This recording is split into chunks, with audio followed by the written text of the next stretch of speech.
All right, we're live right now. Okay, good morning, everyone. Hello, and welcome to this first edition of Homology Reports. I'm here today with Frederic Laroche. He is our first guest this morning. And Frederic Laroche is coming to us from France. He is in Grenoble, France. He is a software engineer who has worked as a high school teacher in France and has traveled in India and worked in India.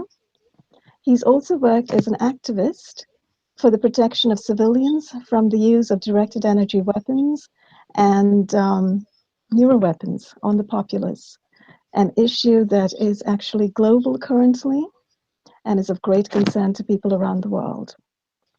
So today, what we are going to do is really probe Frederic Laroche's situation. What has really happened is currently, Frederic Laroche, by reason of his activism, has unfortunately been, it appears to be, framed by local police in Grenoble, France, detained wrongfully, and he is currently in a situation where he is being dosed wrongfully with a psychiatric drug, an antipsychotic, at a very high dosage.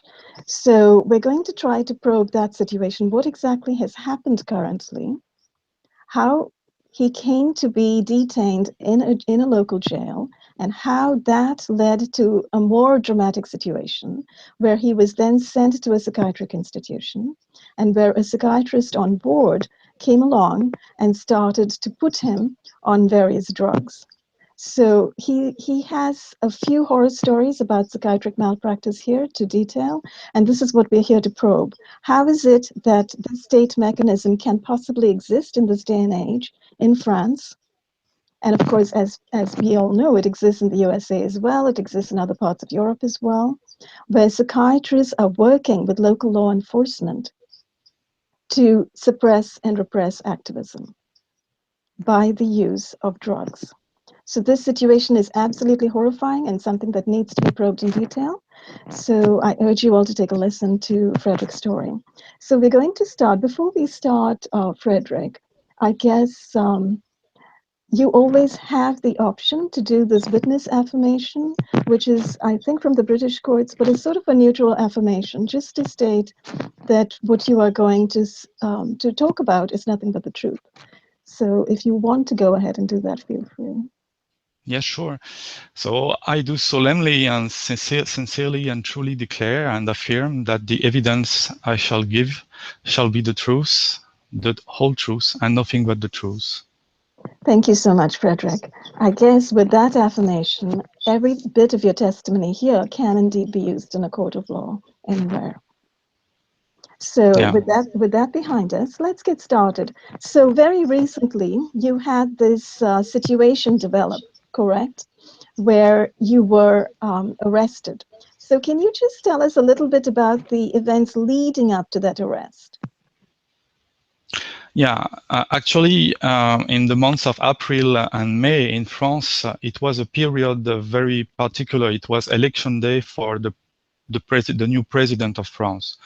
So since the month of January, I was preparing a letter, and in that letter, I wanted to bring up the case of the Dr. Catherine Horton and my case, and I had taken many weekends to write a long letter to talk about her case and my case, and slowly by slowly in my head, it came the idea that at the moment of the election, I should send this letter to everyone in France, to the deputies, the senators, the syndicates, the media, everyone.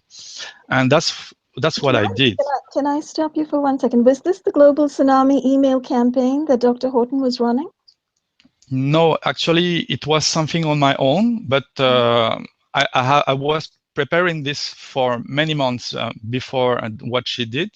Okay. And I have just included her text in my email. Great. With the translation in French. Okay. So 1 week, I think, 8 days maybe after sending maybe 3,000 emails to all the VIP in France. It was the 1st of May, I think. And on the 1st of May, it's the Labor Day. So there is a celebration. People go in the street to celebrate the Labor Day. So I took this occasion to print 500 flyers with the text of the Dr. Catherine Nocturne translated in French, and also one of my texts. And I have distributed this in the streets in Grenoble. And I forgot my USB key in the shop in the city of Voiron, where I had printed this. So I called at the shop and I told them, can I come tomorrow on the 2nd of May and by 12 p.m. and I will take back my USB key. And then on the next day, I was there in the city of Voiron. I was in the city center and I was entering in the street, just a few dozens of meters from the shop. And at that moment, I saw that there was slow traffic. 2 cars in front of me were driving very slow, even they were stopped. And the first car in front of both of us was trying to get parked. Then she get parked, and I was expecting the car in front of me would move forward, and I was releasing my brake, and my car has just came almost into contact with the car in front of me. But there was no damage, no accident, no hit, nothing. And then I saw the 2 person, a man driving and a lady on the passenger seat, and they were not looking behind them to see what was happening behind their car. They were just turning their head to each other, and they were talking for maybe 4 or 5 seconds. And then the man came out of his car, and he came immediately to my side, to my window of my car. And immediately he was shouting at me and asking me to open my window and to get out of my car. And he was shouting about, what did you do to my car? What is this? You are hitting the people with your car in the middle of the street. So he was shouting like that, and I was not understanding because there was no accident, no hit, nothing. And maybe 20 seconds later, the lady came out of the car and she went also joining the man, and she was shouting at me at my window, and she also insisted that I should lower my window and get out of the car. And they were not looking at their car, they were not looking at the damage, and they were not talking about the car insurance or making a report. And no one tried to call the police neither, and I was not able to understand.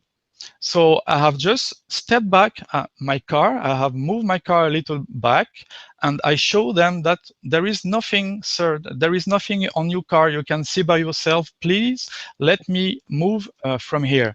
And they were not agreeing, they were still continuing to shout and making a big scandal.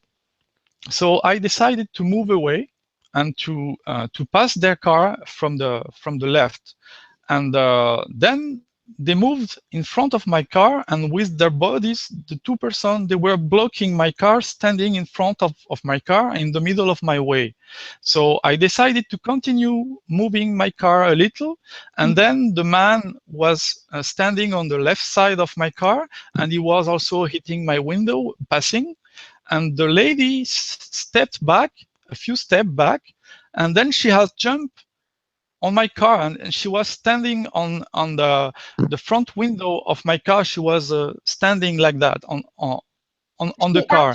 She actually left on top of your hood area of your car. Yeah, and her feet were not standing on the ground anymore. She was just standing like if she was doing a movie, or a stunt.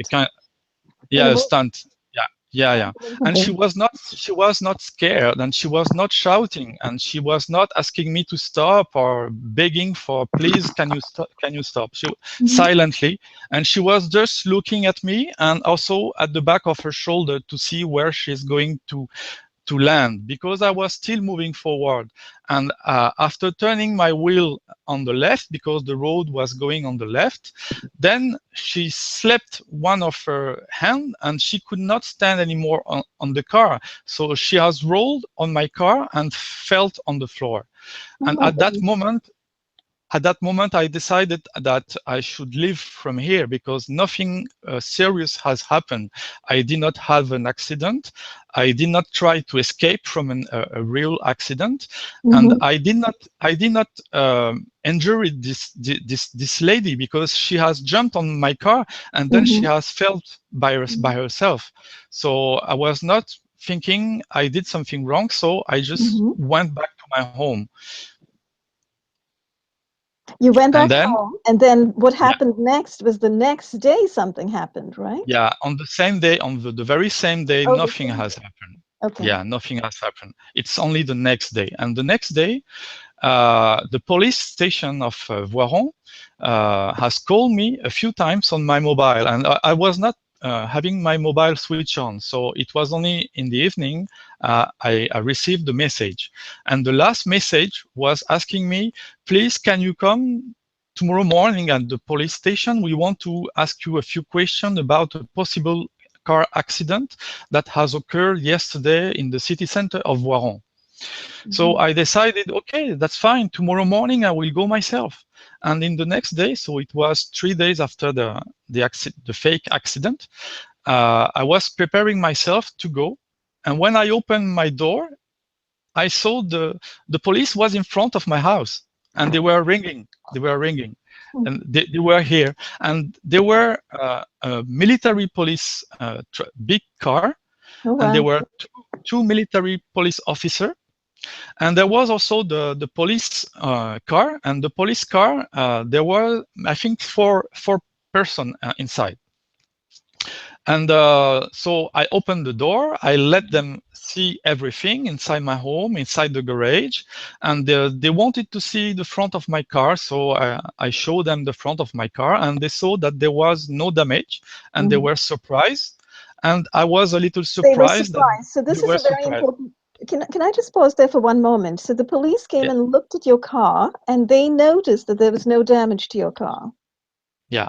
Right, and you say they were surprised, so which suggests that they had been told something else by whoever reported this to them, right? I don't know. Yeah. You don't know, right? But they expressed surprise to you that there was no damage to the car. Yeah. And then they noted it, and they noted that there was no damage to the car. Yeah. Right. But anyway, the military police told to the police, I think, obviously, that you don't need our help because he's perfectly cooperating. So they have left. And then with the police, they passed me the handcuffs. Yes. So I was attached from my back, and they placed me inside inside their car, and there were two of them in front of the car, and the third one was on my left. I was behind the car, and then the fourth one was driving my car because they have taken my car. Even if there was no damage, they have taken it, and we drove to the police station for half an hour. We drove to the police station, and in the middle of the drive, I was already trying to explain the situation and the context. I was trying to explain that maybe you are talking about this fake accident that has happened Tuesday, and I can already tell you that it is totally a fake accident, and my guess it is that it is connected to my long situation, my long case of being harassed by the secret services. So during the trip to the police station, I was already trying to explain them everything, and they were listening. They were trying to be listening, but obviously. Can I ask you one question there? Did they bring this up, or did you bring it up?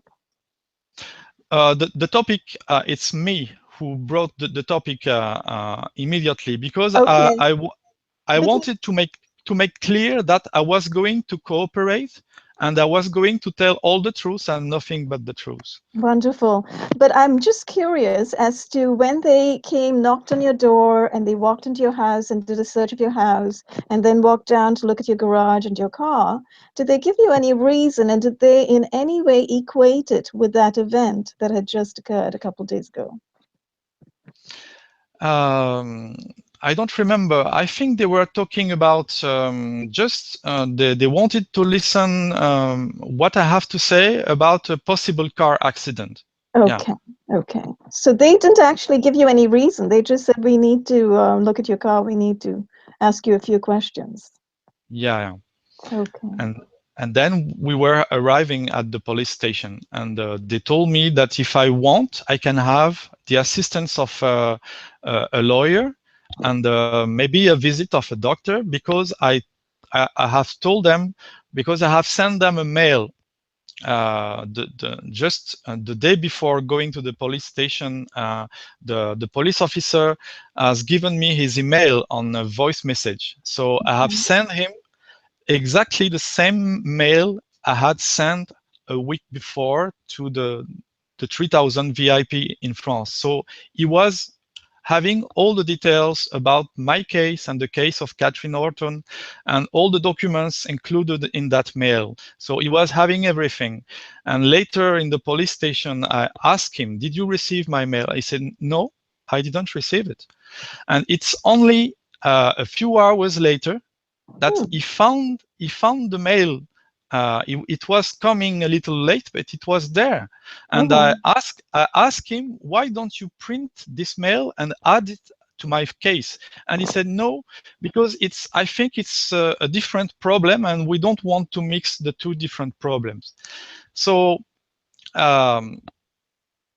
actually, I had already sent the day before going to the police station everything, all the details, and I had told them that during the night, since many years, it happens to me that I have a lot of pains and I cannot sleep in certain place outside of my home. And I told them, please don't keep me at the police station at night, because my health will be in danger.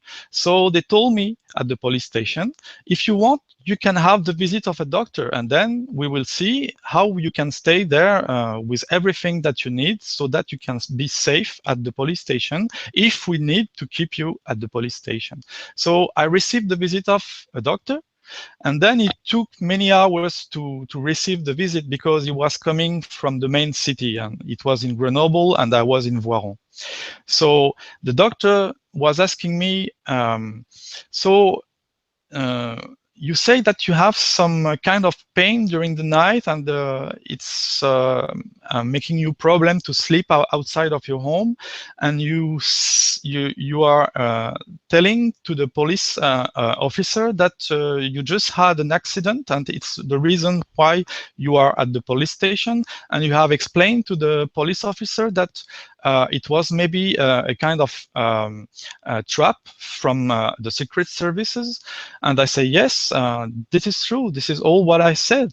And he told me, do you know that by telling such a things, that you believe that the secret services are after you, and maybe they have entrapped you by a fake car accident? Do you know that you cannot expect people to believe you? And I say, yes, I know it's very difficult for the common people to understand such a situation, but if you want, I can explain you little by little. And he said, no, that's enough. I know what certificate I'm going to write, and I think you can stay in the police station if you take your medication for sleeping, and that is all what I will do. And I don't know what he wrote exactly on the medical certificate, but maybe it was something like delusional or something. So Right. it has started here. Yeah, can I ask a couple of questions right here? So basically, this doctor who saw you, was he a psychiatrist or was he a general physician? Yeah, I think he was a general physician. Yeah. He was a general physician. Yeah. But why did he immediately run to the idea of needing to medicate you to sleep?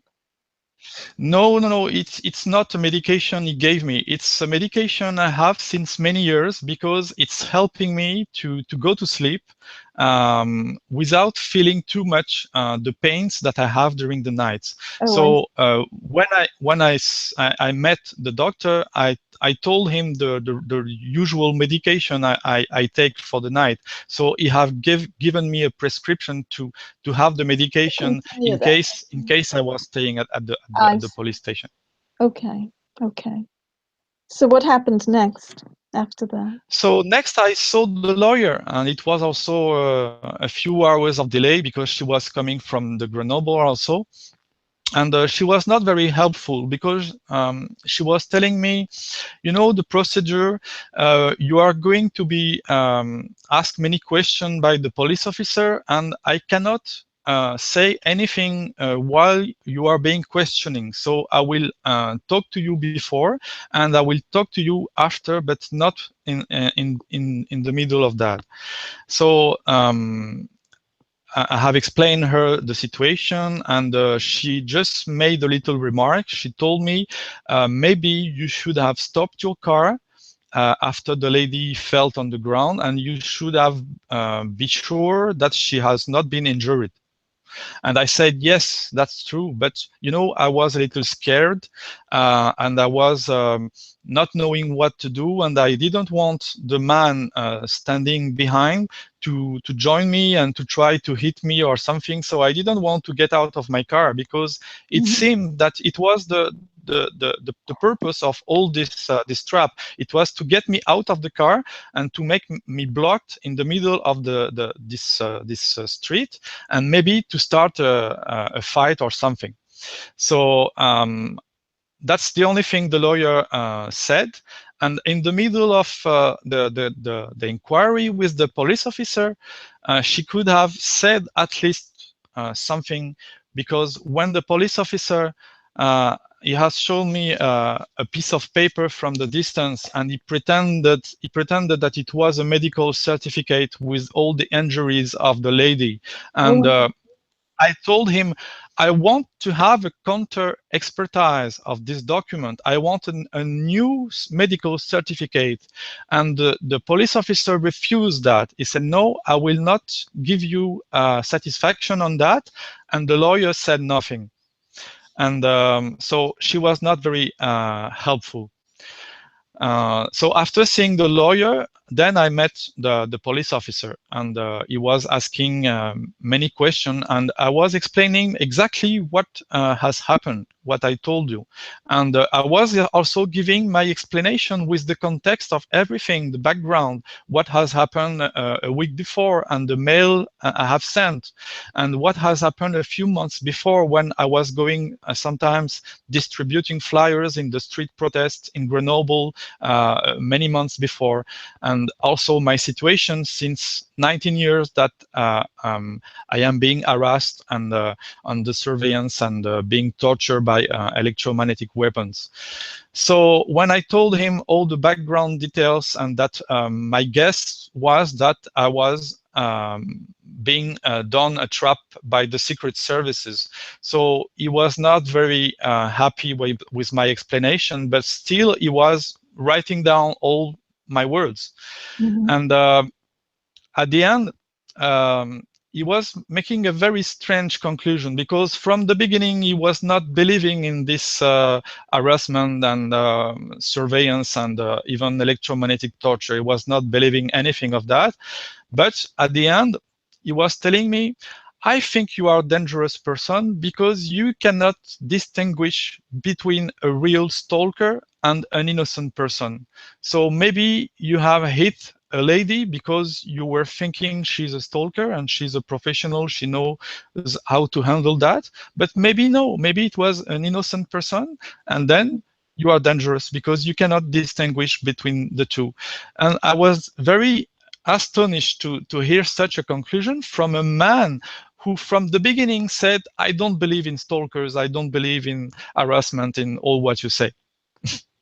So very interesting. So there's sort of a dual narrative playing out here. So it's clear that he has some awareness, and it's yeah. clear that there is some kind of story that's being there's some kind of reframing of the narrative going on here, and some kind of attempt to accuse you of an intentional action against this woman who jumped onto your car and then slid off. Yeah, and the thing also is, yeah, I forgot. Well, talking about what he's, you know, that question that perhaps you confused this woman to be a stalker and that you intentionally went after her seems yeah, to suggest an awareness of the whole scenario of organized stalking that's in place currently everywhere. and you know, in the car, while driving to the police station, I think it's in the car, or maybe when we reached the police station, before the doctor came and before the lawyer came, he told me, I think even we have a video of what has happened Tuesday. But after that, he did not mention that anymore. So that's correct. And you know, that's the other thing. And this is the point that Dr. Horton made on Technocrime Fighters last week or the week before when we talked about this. That, you know, there are CCTV cameras everywhere. There are traffic cameras everywhere. So the camera that the police have access to should surely have caught exactly what transpired. And the camera was there because, see, it was here. Oh, wow. So, can we see that again? Can you just show that? Yeah, so the camera is here. So it's perfectly easy. The street was this one. So it was this one going here. And the camera is here. Okay, and so where were you trying to park? Can you point to where you were trying to park on that street? Yeah, I was not trying to park. I was just moving to this small street here. And the camera is just here. Correct. So the camera should have caught it. It's right. The police officer mentioned that maybe we have a video of that. And it was before the lawyer come and before we talked seriously. And he was just mentioning that maybe like a threat to force me to tell all the truth. But it was already my intent from the beginning. And after that, he never mentioned anymore this possibility of a video. And so I think they might have the video of that, but they did not produce it. And they did not show me what was in there. And maybe the video can prove that I am innocent of everything they accuse me, because they accuse me of a murder attempt to an innocent pedestrian passing by at the place of the spot of the accident. So it is no more the lady who was in the car in front of me who has been hit by me. It's passing by pedestrian. So how could they change the story? Because this is written in the judgment. The judge has written the story that way. So basically, everything started to take on a very strange turn over here, where the story, the actual experience that you experienced, the event that you experienced, was distorted and reframed, not just to involve this woman who jumped on your car, who actually got out of the car in front of you, but an innocent bystander whom your car supposedly hit. And now you were being accused of some kind of involuntary manslaughter or intentional assault of this bystander. Yeah. And actually, the police officer was playing a game with me, because he was telling me, you know, sir, we have a complaint. And then we have a medical certificate. And then we have an injury of a lady. And we have witnessed that you have tried to escape. And by escaping from the accident spot, you have hit this lady. So actually, it was all fake. And there was no complaint. There was no medical certificate. There was no injury. There was no one. And even the car and the driver and the passenger, they have vanished. and the police was not able to find them back, where they were, who they were. They were not able to find them. And he told me lies from the beginning, just to force me to confess more and more acts and details. But I was already trying to be as truthful as possible. But Absolutely. So to get back to that couple and that woman who jumped in your car, the police actually could not trace them. No. Or said to you that they could not trace them. They told you that they had no connection with that woman and that man, and basically what they had was a medical certificate and the account of an accident from some innocent bystander who supposedly was hit by a car. Yeah, and the only information I have from this lady that has been hit, it's from my car insurance, because my car insurance contacted me because an adverse car insurance or an adverse insurance has contacted her to tell them that I was responsible for an accident of hitting someone. And I have only this information through my car insurance company and not from the police or the judge, because they don't know. They don't have a clue, where is this lady, where is this car. It's only a separate situation, a separate case where someone has complained to my car insurance, and then they have shown to my insurance a medical certificate from the hospital of Voiron. And apparently a lady has shown a medical certificate of injuries, and she has stayed 2 days in the hospital.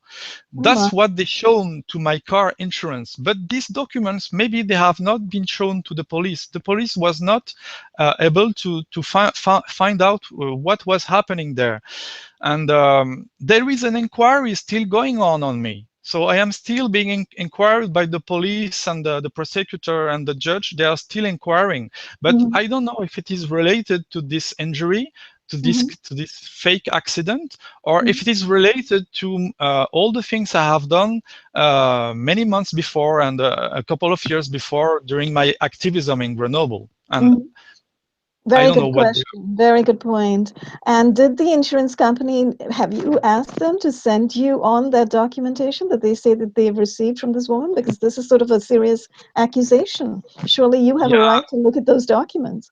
No, they told me that this is confidential, and this is only a matter regarding the head office of my company and the head office of the adverse company, and no one in between can have the documents. Maybe not even you. Not me, and maybe not the police. So this is a total. Not you, and not the police. Yeah, maybe no. Maybe the police doesn't know about that. Stranger and stranger. So actually, they just wanted to make a case and maybe to sue me later for asking me a money compensation for the injuries. And maybe they were having different goals, and they have achieved their different goals by different ways. And then I received a letter from my insurance company, and they were telling me your contract will be terminated in October because you are suspected of being responsible of an accident, even if we don't know the real situation, because we are aware that there is a police inquiry about that, and we are not knowing the result of the police inquiry, so we cannot conclude that you are responsible for a car accident, but we suspect that you are responsible, so it is a sufficient reason enough to terminate your contract by October. That is absolutely amazing and so shocking. So the insurance company, in a sense, appears to be suggests to you that they are in the possession of information that cannot be shared with the police, that cannot be shared with you, but on the basis of which they are going to terminate your contract, and they are going to, in a sense, write you off as a dangerous person who can't be trusted to drive a car. Yeah. And they are waiting also for the result of the police inquiry to determine if I am responsible of anything. And Okay. I just asked them, what if I am not responsible? So what will you do? And they were saying, oh well, maybe we will see if we can take you back in the contract. Very interesting. Okay, so it seems like there are several parties here that are engaging in little agendas of their own. And I've been trying to figure out all of the many different parties. You say the military police came in with the police, but then they left saying that they didn't have, that they weren't, that they were satisfied, that they didn't need to pursue the matter further. But the local police took you onto the police station, they handcuffed you, they questioned you, they had a doctor come and see you, and then they let you see a lawyer. And then you have the insurance company coming up with a different story. Yeah, that, and that apparently you're privy my to. car is still with the police. They have confiscated my car. It's with the prosecutor of Grenoble now, and I have requested to him if he can handle my car back, and I did not receive any reply. So I called on the phone, and on the phone I was having the secretary, and she told me, well, you know, sir, you are being investigated, so you have to wait for the end of that, and at the end of that you may have your car back, but you will not be informed when the investigation will be terminated. So you have to call every month to check the status of your case. Oh my goodness, how many months do they imagine this is going to go on for? I don't know, but you know, they have sent me to the mental hospital after that, and Okay, so let's talk about that. So how did that exactly transpire? So you were, still in the jail, and yeah, how did you get transferred? they have kept me one night in the jail. Yeah. Okay, and then what happened? Then on the next day, they told me that I had to be seen by the emergency psychiatrist of the hospital of Voiron, because they were thinking that my explanation and what I have told about my past also, they were thinking it needs a checkup from a psychiatrist to be sure if I can stay in the jail, or if I cannot stay in the jail. So they just wanted to clear the situation, and I think they have also called the mayor of Voiron, and he told them, if you think he's having some psychiatrist problem, then send him to a checkup with the psychiatrist of the hospital of Voiron. And if he's having psychiatric issue, then send him to the mental hospital and not to the jail. Because if I am being mentally disabled, then I am not able to stay in a jail. I have to be in a mental hospital instead. I see, and it's very interesting to me that the mayor of Rome was called, and that he gave the order that you Yeah. perhaps need to be moved to a psychiatric institution. Yeah. And then I have been to see the doctor here, and during half an hour I was talking about my 19 years of story, and on the last 5 minutes I was explaining the fake car accident. And then the psychiatrist told me something very strange. She told me, well, I will not judge you, but I can see that you have passed through many troubles, and you have suffered a lot, and maybe this has caused to you a kind of trauma, and this trauma has never been recognized, and this trauma has never been cured, and Oh my maybe goodness. it is why maybe you have some difficulties to live your life normally currently. So you And said, then she made this a medical certificate that I cannot be jailed because I was having psychotic issues, and like paranoia, like psycho, like schizophrenia. I don't know exactly what she written in details, but she gave some reason for that I should be put in the mental hospital and not in the jail. So that's what they did at the end of the day. They drove me with an ambulance to the main mental hospital. It's nearby Grenoble. It's in the city of Saint-Égrève. Okay. Can I ask you about the psychiatrist and your own personal assessment of her? When you were telling the story and she was listening to you and making her assessments that surely you are in the throes of some kind of previously undiagnosed trauma, what was your central intuition about her? Did she appear to have any awareness of directed energy weapons and electromagnetic surveillance from the intelligence agencies and even from local police? Or was she completely in the dark, do you think, about that whole scenario? Well, when she told me that she will not judge me, and she told me that I have suffered a lot, I was thinking, okay, that is true, I have suffered a lot. And she said, maybe this has caused you like a kind of trauma, and this has never been recognized. I say, yes, that is true. It has traumatized me, and nobody has recognized me as a victim. And this is something very important for a victim, to be recognized as a victim and not as a crazy person. So I was almost starting to believe in this lady, or maybe she's able to see that I am a victim. But at the end, it was not the case. She was only thinking that something has happened, but maybe not in the real life, but only in my head. Something has happened in my head, and it has made me a possible case of killing myself for being depressed, or killing someone for being too much hurt and being aggressive. So that was a reason for putting me in the mental hospital. But I don't think she was knowing anything about harassment and The reality electromagnetic weapons. Okay, your assessment is that she appeared to have no knowledge whatsoever about directed energy and electromagnetic weapons being used, about global surveillance, all of that. She didn't appear to be aware, and she wasn't really recognizing you as a victim, obviously, but she was trying to find some kind of psychiatric understanding for what you were experiencing, what you had experienced. Yeah. Yeah, very interesting. Okay, so then the next thing is you are sent off to the mental institution. What happens there?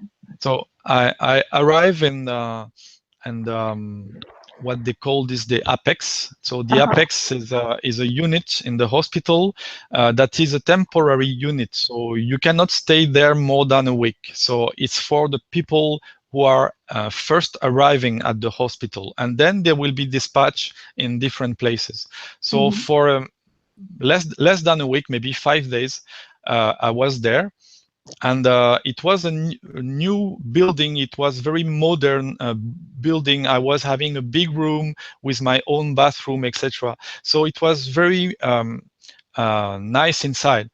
But the problem is that from the beginning, they didn't want to listen to what I wanted to explain them. They just made me repeat what I have already told before, and they just were making the conclusion, okay, he's keeping focused on the same thought, and the same thought again. So they made again the conclusion is a kind of paranoid or schizoid, and is obsessed with only the same things. So immediately they gave me some drugs. They didn't wait to check me how I behave, or what I have to say more, or another thing. So from the first day, I had a pill to take in the morning, and some little. So the pills, it was risperidone, and it was maybe 4 milligrams, and the molecule they gave me for drinking, it was loxapine. And loxapine, so I don't remember the dosage, and it was at the night. And after just 1 day of having this high dosage of risperidone and loxapine, and the next day, it was maybe Saturday, 6 May, I was completely paralyzed. My back was paralyzed, my neck was paralyzed, the muscle of my face were paralyzed, and I could not breathe. And I was expecting them to react, but they did not. So I decided to not, to become a crazy with a crazy behavior. So I just stayed there in the middle of the room and the hospital and moving around. I was just being very calm because I wanted to show them that it is not me, the crazy person. It is you. You are poisoning me, and just see by yourself what you did. And I waited the end of the day that I saw a doctor, and I told him, what did you do? You have poisoned me. You should not give me this medicine. Look at what it is doing to me. And the doctor told me, yes, we will remove all this medication. And I said, yes, that's good. That's what I want. You should not give me any medication. This is not good for me, and you can see it by yourself. And he said, no, I cannot give you nothing. I have to give you something, and you have to understand that, sir, under the specific circumstances that you are here. So I say, oh, okay, I understand. So you maybe have to respond to some authorities, maybe the mayor or the prefect or the police commissioner or the prosecutor. So maybe they want me to be under control with a kind of drug. So maybe you cannot, not give me nothing. So he gave me another medication, which is also an antipsychotic, and the molecule name is aripiprazole. And he gave me, I think, 10 milligram. And during the next days, I was having only this medication and also my sleeping pills for sleeping. And they had removed the other drugs. And this new drug, with the low dosage of 10 milligram, it was not having the severe side effects. But still, I was having difficulties to be concentrated. I was having difficulties to think by myself. And so I was not having the severe side effects. So I was thinking, okay, if they want to give me something, maybe it is the less horrific drug they can give me, so let's have it. And I waited a few days more, and then they transferred me to the main ward, where I have stayed there for 1 month. And after 1 month, the Préfet de l'Isère has extended my stay of 3 months more.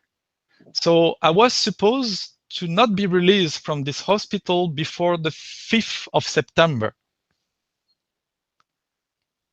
And it's only because I was behaving good, and I was very calm, without any anxiety, without any kind of trouble, because I am not sick at all. So Right. the doctors and the nurses, they were observing me for many days, many weeks, and they were sometimes discussing with me. And there was a doctor, the main psychiatrist, who saw me a few times, maybe once or twice a week. And it was the Dr. Bigoshi. And at the beginning, she was very against me. She was very opposed to whatever I was saying. She was making an opposition to what I said. And we were not able to understand each other at the beginning. And after some few weeks passing, I was able to understand that if I did not take a step in her direction, in what she's thinking, if I was not going in her direction, then this could be going on forever and ever, and I would stay in the hospital for I don't know for how long. So in the next session where I was discussing with her, she was trying to take me into her field, and she was trying to explain me how I could be wrong by giving the explanation of some organization from the outside world that who could have organized something against me, and maybe it was not the case. Maybe there could be a simpler explanation, that maybe I could have been influenced by the things I have read on the internet, and maybe I could have thought that it was also happening to me, and actually it was just an impression and it was not really happening to me. And I was thinking, okay, so if I oppose myself again to her, then I will never get released from here. So little by little, she made me go in her direction, and little by little, I was admitting, yes, it's possible that my explanation is not the only one.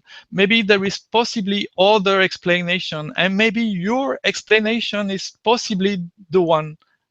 And so little by little, I was joining her point of view. So at the end, the conclusion of that was that she decided to release me sooner than the 5th of September, because she released me on the 28th of June. And because she saw that I have done some progress. But actually, I just pretended to do some progress because I just wanted to get released.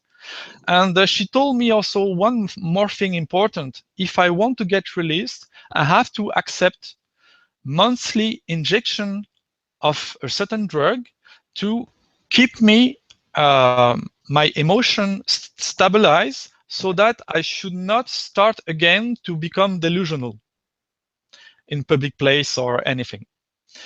And so I saw, when she started to tell me this, that the problem was not about how to avoid the injection. It was not possible.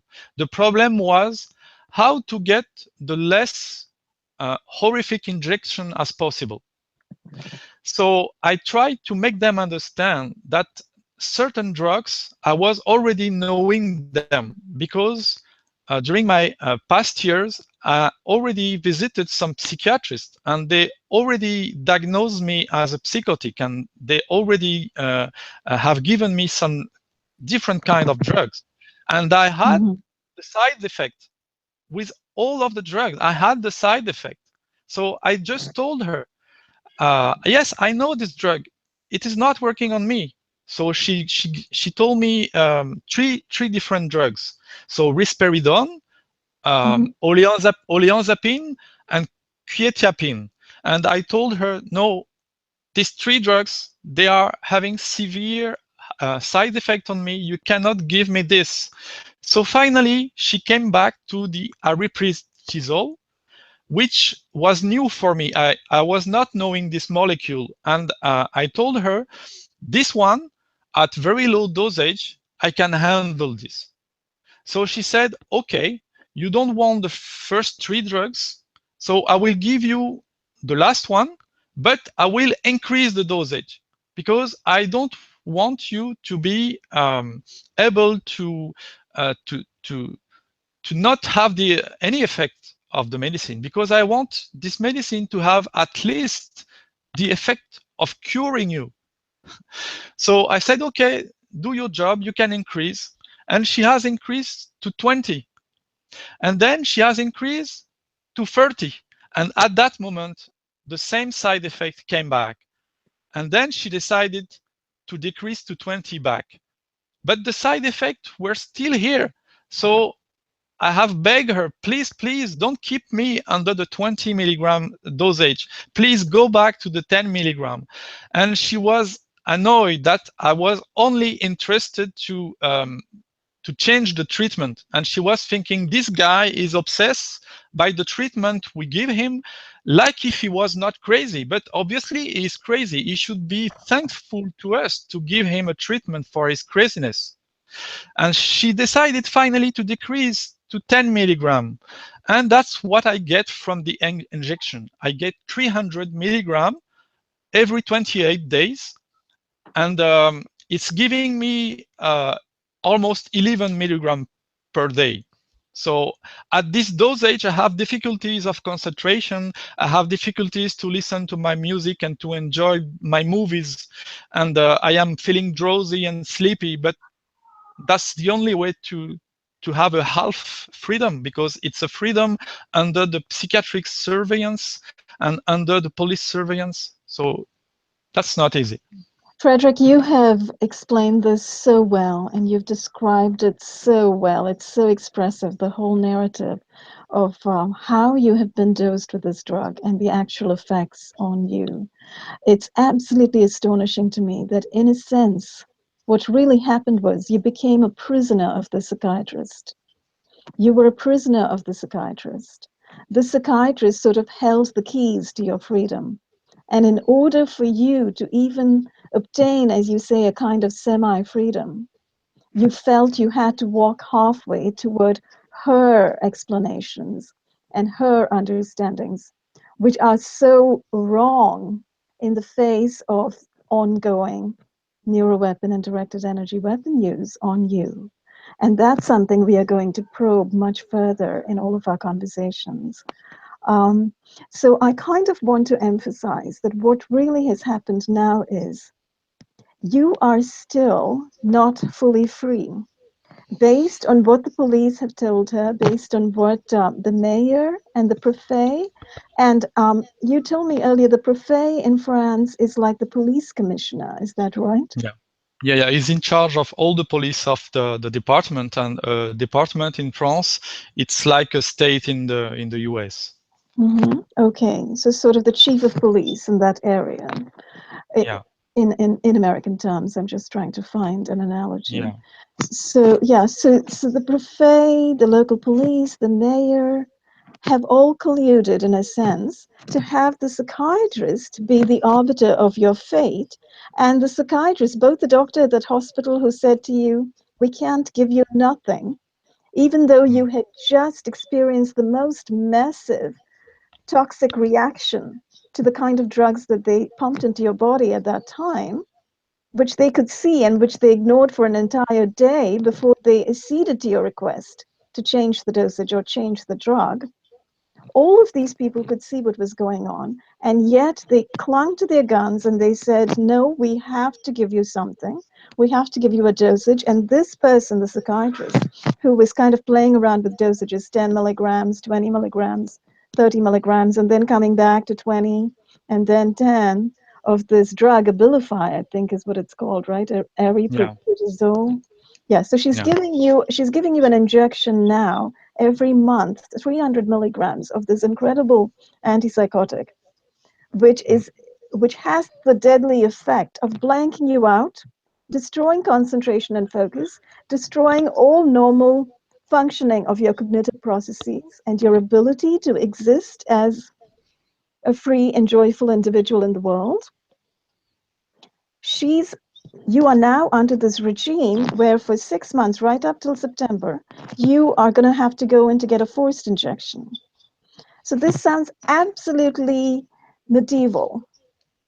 And the question arises, do you have a lawyer? Is the lawyer looking into your case? Is the lawyer combating this incredibly medieval decree that you need to be force injected in this fashion?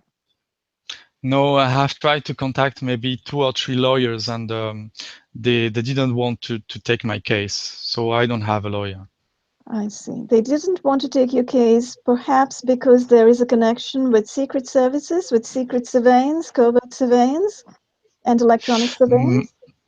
Yes, maybe because I think in the profession of lawyers, they know that if someone is coming to talk about secret services or things like that, it's probably not a good thing to take his case, and maybe it's better to send him to a psychiatrist. I remember a few years before, I have already tried to go by myself to see some lawyers, and that's one of them told me. He told me, "Sir, I don't think your case is. I can help you about it.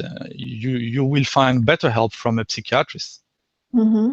Okay, so one of the things I'm hoping that this conversation and succeeding conversations that we have together, Frederick, will do is that we're going to try to get some help for you, ways in which to combat the situation where literally you're being held hostage to a psychiatrist and being forced to take deadly toxic medications that destroy your brain. So, and Yeah, obviously your life, you know. So, yeah, hopefully, you know, I'm very hopeful that we can move forward toward that. And I have in mind a few people perhaps that we can invite onto joint conversations with you. And I will try to contact these people shortly so that we can okay, talk about this whole issue of psychiatry and how to combat this repressive use of political psychiatry in this day mm, and age together. So at this point in time, I'm looking at the time and we've kind of come up to the 1 hour mark. So yeah, what I'm thinking now, Frederick, is perhaps that we take a break and we can close out this show and we can mhm, come back perhaps in 15 or 20 minutes and do what we had initially planned to do, which is go into the first part of your story. So take the readers back in time to 1998, when yeah, all of this covert surveillance and covert harassment began for you. So we yeah, begin to really lay the groundwork for the actual scenario that you have experienced. That, by the way, you are not the only one who has experienced this kind of scenario. As you know, the reason I'm probing these cases and these stories is because hundreds and thousands of people around the world are experiencing it. And this yeah, has to be challenged, it has to be exposed, and it has to be terminated. It's yeah, wrongful surveillance, it's wrongful harassment, and it's wrongful use of weapons on civilians. So we need yeah, to take steps to stop it. So yeah, if you're okay with that, shall we go okay, ahead and close out the session? And yeah, then we'll come back again in a few minutes. So, okay, wonderful. So I'll just thank you very much on behalf of all of our listeners at this point for, you know, taking the time and the emotional energy to go back into these very important events to give readers an yeah, viewers an understanding of what's going on. And we'll pick up your story okay, again very shortly. Thank you so much. okay, thank you.